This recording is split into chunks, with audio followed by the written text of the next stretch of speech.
आज का वीडियो आरंभ करूं उससे पहले दोस्तों मैं आपको कुछ दिखाना चाहती हूं। ये देखिए, ये खाद है, ये प्योर ऑर्गेनिक खाद घर पर ही तैयार किया है। आप देख सकते हैं, देखिए कितना बढ़िया खाद बनकर तैयार हुआ है। और आप देखिए इस खाद में कितने सारे सूक्ष्म जीव है, लेकिन आपको केचुआ एक भी नहीं दिखेगा क्योंकि ये केचुआ खाद नहीं है। इसे मैंने घर पर बनाया है। वर्मी कंपोस्ट नहीं है ये, और ना ही ये किचन वेस्ट कंपोस्ट है। लेकिन ये देखिए कितना ज़बरदस्त खाद बनकर तैयार हुआ है हमारे घर पर।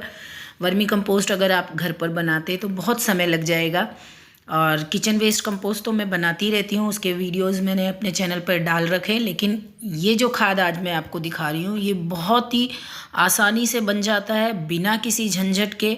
ना तो इसमें कोई कीड़े आएंगे, ना कोई बदबू आती है, किसी प्रकार की कोई समस्या आपको नहीं होगी इसे बनाने में। और ये बहुत ही कम समय में बनकर तैयार हो जाता है। और बात करें इस खाद की गुणवत्ता की, तो वो तो इतनी अधिक है कि आप अभी सर्दी में इस खाद को अवश्य बना लीजिए। क्योंकि सर्दी में यदि आप चाहते हैं कि आपका गार्डन एकदम रंग बिरंगे फूलों से भरा रहे तो आप ये खाद अवश्य बना लीजिए। क्योंकि दोस्तों ये जो खाद हम घर पर बनाएंगे ये पोषक तत्वों से भरपूर है, बहुत ही शक्तिशाली खाद बनकर तैयार होता है। आपके किसी भी प्रकार के पौधे के लिए ये बहुत फ़ायदेमंद होता है, बहुत लाभकारी होता है। इस खाद के उपयोग से आपका जो भी पौधा ग्रो नहीं कर रहा था ग्रो करने लगेगा। ग्रो तो करने ही लगेगा दुगनी तेज़ी से, लेकिन उसमें बहुत अधिक फल और फूल आने लगेंगे। क्योंकि इस खाद के उपयोग से जो आपकी सख्त से सख्त मिट्टी है वो इतनी भुरभुरी हो जाती है, एकदम पोरस हो जाती है। मिट्टी का टेक्सचर बहुत अच्छा हो जाता है, जिसके कारण मिट्टी में, ऐसी मिट्टी में हमारे पौधों के जड़ों का बहुत अधिक विकास होता है। और जब जड़ों का विकास होगा तो पौधे की ग्रोथ अपने आप बहुत अच्छी होगी ही होगी, और इनमें बहुत सारे फूल और फल आएंगे। तो आप ये खाद कैसे बनाएंगे, किस चीज़ से ये खाद बनाना है, आपको सारी जानकारी आज के वीडियो में मैं आपको दूंगी। तो जानने के लिए आप वीडियो में अंत तक बने रहिएगा। बहुत ही लाभकारी खाद, एकदम फ्री में बनकर तैयार हो जाने वाला और बहुत कम समय में बनकर तैयार हो जाने वाला। मात्र 15 से 20 दिन में ये खाद बनकर तैयार हो जाता है दोस्तों। तो जानने के लिए आप वीडियो में अंत तक बने रहिएगा, और वीडियो को एक लाइक अवश्य कर दीजिएगा। और चैनल पर पहली बार आए हैं तो चैनल को सब्सक्राइब भी कर लीजिएगा। नमस्कार दोस्तों, पुनः हार्दिक स्वागत करती हूँ आप सबका अपने YouTube चैनल SK गार्डनिंग में। दोस्तों आगे बढ़े और बताऊँ मैं आपको कि आपको ये खाद कैसे बनाना है। उससे पहले मैं आपको इसका रिज़ल्ट दिखाती हूँ, क्योंकि केवल बताने से आप विश्वास नहीं करेंगे, लेकिन मैं आपको इसका रिज़ल्ट बताती हूँ। दोस्तों देखिए, ये चाय पत्ती से बने खाद का उपयोग मैं केवल फूलों वाले पौधे में करती हूँ और सीडलिंग मिक्स बनाने के लिए करती हूँ। मैंने पहले भी एक बार अपने वीडियो में आपको दिखा रखा है कि इसका सीडलिंग मिक्स कितना बढ़िया बनता है और कितने अच्छे से उसका रिज़ल्ट मिलता है मुझे। तो अब मैं आपको इसका रिज़ल्ट फूलों पर दिखा रही हूँ। ये जितने भी फूल वाले पौधे मैंने लगाए थे, ये कनेर को छोड़कर, क्योंकि उस समय मेरे पास ये खाद नहीं था उपलब्ध। तो जितने भी फूल वाले पौधे मैं लगाती हूँ उनकी जो सॉइल मिक्स तैयार करती हूँ उसमें मैं ये चाय पत्ती से बने खाद का ही उपयोग करती हूँ। और जो फूल वाले पौधे में ऊपर से खाद डालती हूँ वो चाय पत्ती से बना ये खाद ही मैं डालती हूँ। तो अब देखिए ये कनेर, ये भी कितने छोटे कंटेनर में लगा है, और इनकी फ्लावरिंग देखिए कितने भर भर के आ रहे हैं। और इस तरफ ये देखिए, ये बालसम लगाया है मैंने, और इसको भी मैंने इसी खाद से सॉइल मिक्स तैयार करके लगाया है। और आपको मैं दिखाऊं कितने छोटे से ये कंटेनर्स में मैंने इनको लगा रखा है। आप फ्लावरिंग देखिए इनकी कितनी हैवी हो रखी है। और ये देखिए मात्र ये 6 से 8 इंच के कंटेनर्स में मैंने इन्हें लगा रखा है। और दोस्तों ये सारे फ्लावरिंग प्लांट्स मेरे जितने भी मेरे पास हैं वो बहुत अच्छी फ्लावरिंग करते हैं। क्योंकि मेरे पास बहुत अधिक फ्लावरिंग प्लांट है नहीं, मैं मोस्टली वेजिटेबल गार्डनिंग करती हूँ। लेकिन कुछ फ्लावर भी मैंने लगा रखे हैं और उनको मैं इतने छोटे से कंटेनर्स में लगाती हूँ। देखिए कितना छोटा सा कंटेनर है, इसमें 6 से 8 इंच जितना बस मिट्टी में भरती हूँ। और आप देख सकते हैं कि इनकी ग्रोथ, ये देखिए इतना छोटे से कंटेनर में ये कितना बड़ा पौधा हो गया है। और इसके फ्लावर आप देख सकते हैं। ये कॉस्मोस का प्लांट मैंने पहली बार लगाया था, आइडिया भी नहीं था कि कितना बड़ा कंटेनर इसके लिए चाहिए, तो मैंने इस छोटे छोटे कंटेनर में ही लगा दिया है। और देखिए इनकी ग्रोथ कितनी अच्छी हो रही है और कितनी अच्छी फ्लावरिंग हो रही है, कितने सुंदर सुंदर ये रंग बिरंगे फूल अभी मेरे गार्डन में बने हुए हैं।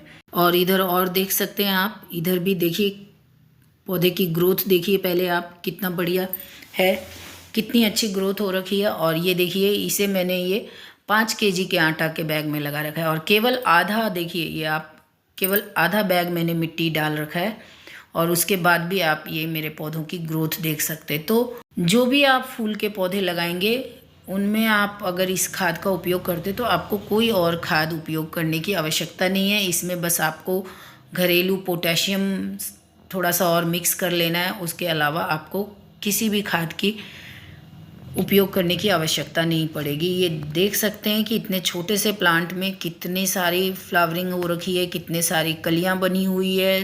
देखिए कितने सुंदर लग रहे हैं ये फूल। और ये मैंने पहली बार लगाया, मैंने आपको पहले भी बताया है कि मेरी फ्रेंड ने इसके बीज मुझे दिए थे और मैंने लगा दिए और कितने सुंदर लग रहे हैं। वो भी आई थी तो उसने भी देखा तो बहुत खुश हुई।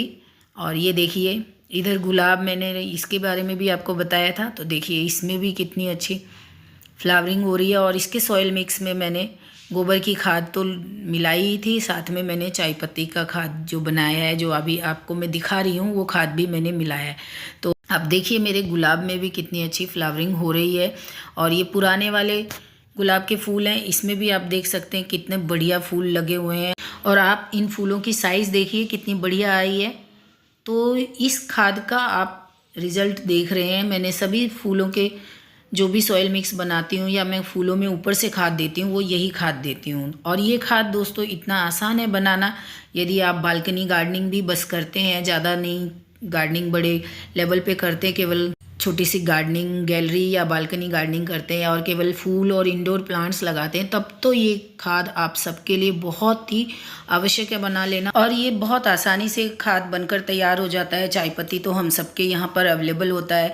मैंने आपको वीडियो नहीं साझा किया, लेकिन मैंने ऑनलाइन नीम खली मंगाया था, तो नीम खली के बदले उन्होंने केवल काली मिट्टी भर के भेज दिया, जिसे मैंने रिटर्न कर दिया। तो इस तरह के फ्रॉड से भी बच सकते हैं हम अपने घर पर ही इतना ताकतवर खाद बना करके। सभी फूलों के लिए ये खाद बहुत ही अधिक उपयोगी है। आपने मेरे कॉस्मस के ग्रोथ देखिए नीचे से ऊपर तक पूरा पौधा केवल फूलों से ही भरा हुआ है और कलियों से इतने सारे फूल आ रखे हैं। और अब मैं आपको दिखाती हूँ कि इसका मैं सीडलिंग मिक्स के लिए उपयोग करती हूँ। पहले मैंने आरंभ में केवल इसका सीडलिंग मिक्स के लिए ही उपयोग करना आरंभ किया था। तो देखिए सीडलिंग मिक्स के लिए भी इसका कितना अच्छा रिजल्ट आता है। मैं सीडलिंग मिक्स तैयार इसी से करती हूँ। कोई वर्मी कंपोस्ट, कोकोपीट, गोबर की खाद कुछ भी नहीं डालती हूँ, केवल ये खाद और मिट्टी मिला करके मैं सीडलिंग मिक्स तैयार करती हूँ। इस पर मैंने बहुत पहले आपको एक वीडियो भी दिया था, लिंक मैं शेयर कर दूँगी, आप वो भी देख सकते हैं। तो इससे मेरी सीडलिंग मिक्स जो मैं तैयार करती हूँ वो भी बहुत अच्छा रिजल्ट मुझे देता है। तो चलिए अब हम आरंभ करते हैं कि ये खाद बनाना कैसे है। तो दोस्तों ये देखिए ये चाय पत्ती है, ये यूज़ की हुई चाय पत्ती है। ये अभी मेरा ताज़ा इकट्ठा किया हुआ है। ये देखिए अभी मैंने जो डाला है, तो इस चाय पत्ती को आपको ले लेना है। ये चाय पत्ती जो हम चाय घर में बनाने के बाद पत्तियों को फेंक देते हैं, उसे फेंकना नहीं है। उसे 4 से 5 बार पानी से धोने के बाद आपको इसे इस तरह से किसी भी बर्तन में रख लेना है, क्योंकि हम चाय जब बनाते हैं तो उसमें दूध का भी उपयोग करते हैं, चीनी का भी उपयोग करते हैं। तो आपको अच्छे से वॉश कर लेना है ताकि उसमें से दूध और चीनी सब निकल जाए। और इस तरह से आपको कहीं भी कलेक्ट कर लेना है। मैं इस तरह खुले डब्बे में करती हूँ, या आप इस तरह से, आपके पास यदि जगह नहीं है और आप किचन में ही स्टोर करना चाहते हैं तो इस तरह से एयर टाइट डब्बे में जो भी चाय पत्ती डेली का यूज़ करते हैं, पूरे दिन की चाय पत्ती एक डब्बे में भर के रख लीजिए और फिर जा कर के उसे आप अपने बड़े कंटेनर में, जिसमें भी आप कंपोस्ट बनाएंगे, उसमें रख लीजिए। लेकिन ये ढक्कन होना आवश्यक है, एयर टाइट डब्बे में ही रखिएगा, क्योंकि अदरवाइज़ इसमें बहुत सारे कीड़े, छोटे छोटे मक्खी वगैरह बैठेंगे, तो जो कि आपको बिल्कुल अच्छा नहीं लगेगा, किसी को भी अच्छा नहीं लगता है ये चीज़ है। तो आप इस तरह से एयर टाइट डब्बे में चाय पत्ती रख सकते हैं। मैं इस तरह ये खुले डब्बे में ही रखती हूँ, क्योंकि आप देख रहे हैं मेरे चाय पत्ती पूरा ऑलरेडी ड्राई है। तो मैं डेली का यूज़ चाय पत्ती को वॉश करके जाके बाहर, मेरे पास गैलरी में थोड़ी सी जगह है, मैं वहीं पर इसे रख देती हूँ। तो इस तरह से आपको कोई भी डब्बा ले लेना है और आपको चाय पत्ती कलेक्ट करने है रोज़ का। और उसे खाद बनाने के लिए भी आपको बहुत अधिक बड़ा बॉक्स लेने की आवश्यकता नहीं है। इस तरह के टब ले सकते हैं, या फिर इस तरह का कोई भी पॉली बैग ले सकते हैं। देखिए ये जो मैंने बैग ले रखा है, जो भी आटा का बैग आता है, बोरी आता है, छोटे छोटे ये जो प्लास्टिक के कवर आते हैं वो लेने हैं आपको सारे, या फिर आप मिट्टी का बर्तन ले सकते हैं। तो जो भी बर्तन आप चाहें किसी में भी बन जाएगा, ये खाद बहुत आसानी से बनकर तैयार हो जाएगा। मैंने इस पॉली बैग में बना रखा है देखिए, और इसमें कलेक्ट करने के बाद बस इस तरह से मैंने इसमें छेद कर दिया है। किसी भी नोकीली चीज़ से आपको इस तरह से छेद कर देना है। देखिए अभी मेरे पास इतना सारा चाय पत्ती नहीं है जो मैं आपको अलग से चाय पत्ती में क्या क्या मिक्स करना है वो मैं आपको दिखाऊं। देखिए यहाँ पर मैंने ऑलरेडी खाद बनाने के लिए रख रखा था, तो ये देखिए ये खाद पूरी तरह से तैयार है। ये भी देख रहे हैं आप बनकर तैयार है। थोड़ा सा अभी ये वेट है, मॉइस्चर है इसमें। ये भी खाद अभी 15 दिन हो गया है, तो बनकर ये मेरा खाद पूरा तैयार है। तो मैं इस खाद को 2 तरीके से बनाती हूँ। दोनों ही तरीका मैं आपसे अभी वीडियो में साझा कर रही हूँ। तो देखिए सबसे पहले तो आपको जो भी चाय पत्ती आपने कलेक्ट कर रखा है इस तरह से जिस भी कंटेनर में लेना चाहते हैं उसमें रख लीजिए। देखिए इसमें मैं किचन वेस्ट कंपोस्ट बनाती हूँ, तो आप इसमें थोड़ा सा किचन वेस्ट कंपोस्ट मिला लीजिए। मेरा ये चाय पत्ती का खाद ऑलरेडी तैयार है। मैं आपको बताने के लिए इसमें किचन वेस्ट कंपोस्ट डाल रही हूँ, या आपके पास किसी प्रकार का कोई खाद है, गोबर की खाद है, वर्मी कंपोस्ट है, वो आप डाल सकते हैं। फिर आप अपने गार्डन की सॉइल ले सकते हैं। 1 मुट्ठी गार्डन की सॉइल ले लीजिए। देखिए 1 से 2 मुट्ठी आपको गार्डन की मिट्टी ले लेनी है, और वो इसमें आपको अच्छे से मिला लेना है। अभी मेरे पास गोबर की खाद नहीं है, और वर्मी कंपोस्ट तो मैं कभी उपयोग ही नहीं करती हूँ, आज तक मैंने ख़रीदा ही नहीं है। तो इस तरह से देखिए ये मेरे पास किचन वेस्ट कंपोस्ट है, वो मैं बनाती रहती हूँ, तो वो मैंने डाल दिया है। थोड़ी सी मिट्टी डाल दी है। ये यदि आप नहीं डालेंगे तब भी ये खाद बहुत अच्छे से बन जाएगा, लेकिन आपको अपनी कंपोस्टिंग की प्रक्रिया को अगर फास्ट करना है, आपको बहुत जल्दी कंपोस्ट बनकर तैयार चाहिए, तब आप ये डाल सकते हैं। और साथ ही में आप इसमें चाहें तो इस तरह से दही भी डाल सकते हैं, क्योंकि दही जो है आपकी माइक्रोबियल एक्टिविटीज़ को बढ़ाएगा इसमें, और उससे 10 गुना हो जाएंगे जितने भी माइक्रोब्स हैं इसमें।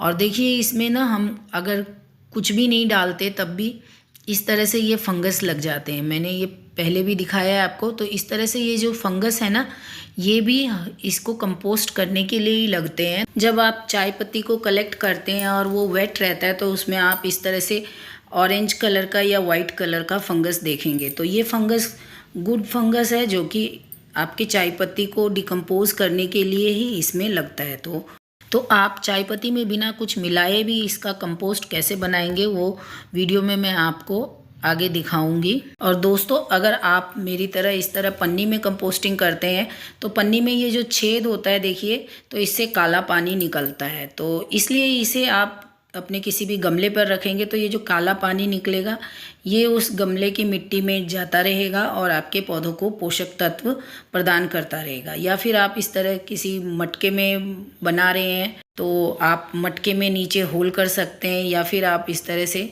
कंपोस्ट बिन जो बना रहे हैं, कंपोस्ट बिन में लीव्स डाल के बना रहे हैं तो नीचे होल कर दीजिए और एक बर्तन रख दीजिए, ताकि आप इसमें से निकलने वाले काले पानी यानी कि कंपोस्ट टी को आसानी से कलेक्ट कर सकें। और उस काले पानी को फिर आप अपने किसी भी पौधे को नॉर्मल पानी के साथ डाइल्यूट करके दे सकते हैं। आपके पौधे की ग्रोथ बहुत अच्छी हो जाएगी, आप देखेंगे तो ये था पहला मेथड, जिसमें आप इस तरह से सब कुछ मिक्स करके आप एक बैग में या किसी भी कंटेनर में चाय पत्ती को रख सकते हैं और इसमें मात्र 15-20 दिन में आपका खाद बनकर तैयार हो जाएगा। और ये है दूसरा तरीका जो मैं अब आपको बताने जा रही हूँ। तो अभी देखिए चाय पत्ती तो मेरे पास नहीं है कलेक्ट वाला, क्योंकि मैंने उस बैग में डाल दिया, पर मैं आपको बता रही हूँ। देखिए ये इस तरह का बैग लिया है। दूसरे मेथड में आप कोई भी जिसमें ढक्कन हो बर्तन वो ले सकते हैं, कोई भी बर्तन छोटा बड़ा बस ढक्कन होना चाहिए, या इस तरह का बैग ले सकते हैं जिसको आप ऊपर से जिप लॉक कर सकते हैं। आप जिस भी कंटेनर में जो चाय पत्ती कलेक्ट कर रहे हैं उस जब वो कंटेनर फुल हो जाए, जैसे कि ये जिप लॉक बैग में मैं कलेक्ट करती हूँ, तो जब ये बैग फुल हो जाता है तो इस तरह से मैं इसके जिप लॉक को ऊपर से बंद कर देती हूँ भरने के बाद, और नीचे होल कर देती हूँ। आपने जो भी लिया है उसमें नीचे होल कर दीजिए, ऊपर से बंद कर दीजिए और इसमें मॉइस्चर बनाए रखिए। इसमें भी चाहें तो आप एक मुट्ठी बस मिट्टी डाल सकते हैं, ताकि और थोड़ा जल्दी कंपोस्टिंग की जो प्रक्रिया है वो जल्दी हो जाए, और या छाछ डाल सकते हैं, वरना इसमें कुछ भी नहीं डालेंगे, बस मॉइस्चर बनाए रखिए इसके अंदर और बंद करके रख दीजिए। जब आप खोलेंगे तो इस तरह से आपको इसमें से काला सोना मिलेगा। और इस काले सोने के उपयोग से आपके पौधे की जिनकी ग्रोथ नहीं हो रही थी, ग्रोथ बहुत अच्छी होने लगेगी। जिनमें कभी कोई फूल या फल नहीं आ रहे थे, फूल फल भी आने लग जाएंगे। बहुत ही बढ़िया रिजल्ट मिलता है। और फूलों के पौधे के लिए तो ये खाद बहुत ही उपयोगी है। सर्दी में जो छोटे छोटे फूलों के पौधे आते हैं उनके लिए तो ये एक ही खाद बहुत होता है। और इसका आप सीडलिंग मिक्स बनाने के लिए अवश्य उपयोग में लाइए। जो बीज कहीं नहीं जर्मिनेट हो रहे हैं वो इस सीडलिंग मिक्स में अवश्य जर्मिनेट होते हैं। तो बिना कुछ खर्च किए इस फ्री की खाद से आप बहुत अच्छा सीडलिंग मिक्स बना सकते हैं। आपने देखा होगा अक्सर सब सीडलिंग मिक्स बनाने के लिए आपको कोकोपीट और वर्मी कंपोस्ट के लिए अवश्य बोलते हैं, लेकिन मैं अपनी मिट्टी में बस ये खाद मिलाती हूँ और सीडलिंग मिक्स तैयार कर लेती हूँ और बहुत अच्छा सीड जर्मिनेट होते हैं मेरे यहाँ भी। मैंने आपको वो अपने सीड्स दिखाए हैं। दोस्तों वैसे तो हम चाय पत्ती का उपयोग हमारी गार्डनिंग में कई प्रकार से करते हैं, लेकिन इस प्रकार से आप यदि इसका उपयोग करेंगे तो ये आपके चाय पत्ती की जो गुणवत्ता है उसकी गुणवत्ता को 10 गुना बढ़ा देता है। यानी कि जो उसकी शक्ति है उसको मल्टीप्लाई कर रहा है, 10 टाइम्स इंक्रीज कर दे रहा है। जहाँ आप एक मुट्ठी चाय पत्ती का उपयोग करते थे वहाँ पर आपको बस 1 चम्मच चाय पत्ती डालने से भी काम चल जाएगा। और दोस्तों आप मेरे गार्डन का रिज़ल्ट देखते ही रहते हैं। मैं कई बार आपको अपनी हार्वेस्टिंग दिखा चुकी हूँ। इतनी सारी सब्जियां मुझे हार्वेस्ट करने को मिलती है। फूल भी बहुत अधिक मिलते हैं। जितने भी फूल के पौधे हैं उनसे मुझे फूल बहुत मिलते हैं, लेकिन फूलों को मैं सुबह पूजा के लिए हार्वेस्ट कर चुकी होती हूँ तो वीडियो बहुत कम शेयर कर पाती हूँ आपसे। तो इस तरह से जो भी हम घरेलू खाद बनाते हैं उसका रिजल्ट भी बहुत अच्छा मिलता है, मैं आपको बताती रहती हूँ। दोस्तों इस खाद का आप अपने किसी भी प्रकार की सब्जी के पौधों पर करेंगे तो आपको उससे बहुत अच्छा रिजल्ट मिलेगा। लेकिन मैंने अपने वीडियो में सब्जी के पौधों पर इसका उपयोग बहुत कम बताया, क्योंकि मैं सचमुच में मेरे सब्जी के पौधों पर इसका उपयोग बहुत कम करती हूँ, क्योंकि ये इतनी अधिक मात्रा में हम खाद नहीं तैयार कर सकते। घर में जितनी चाय पत्ती यूज़ होती है बस उसी का मैं खाद बनाती हूँ। लेकिन यदि आप कहीं से बहुत अधिक चाय पत्ती का जुगाड़ कर सकते हैं, जहाँ भी चाय की दुकानें लगती है, ठेले लगते हैं, उनके पास से चाय पत्ती कलेक्ट कर सकते हैं, तो आप बड़े कंपोस्ट बिन में इसका कंपोस्ट बना सकते हैं और इसका अपनी वेजिटेबल गार्डनिंग में भी उपयोग कर सकते हैं। तो दोस्तों आशा करती हूँ आज के वीडियो में दी गई जानकारी आपको पसंद आया होगा। पसंद आया हो तो वीडियो को लाइक कर दीजिए, चैनल को सब्सक्राइब कर लीजिए। मिलते हैं एक नए वीडियो में एक नई जानकारी के साथ। तब तक के लिए नमस्कार।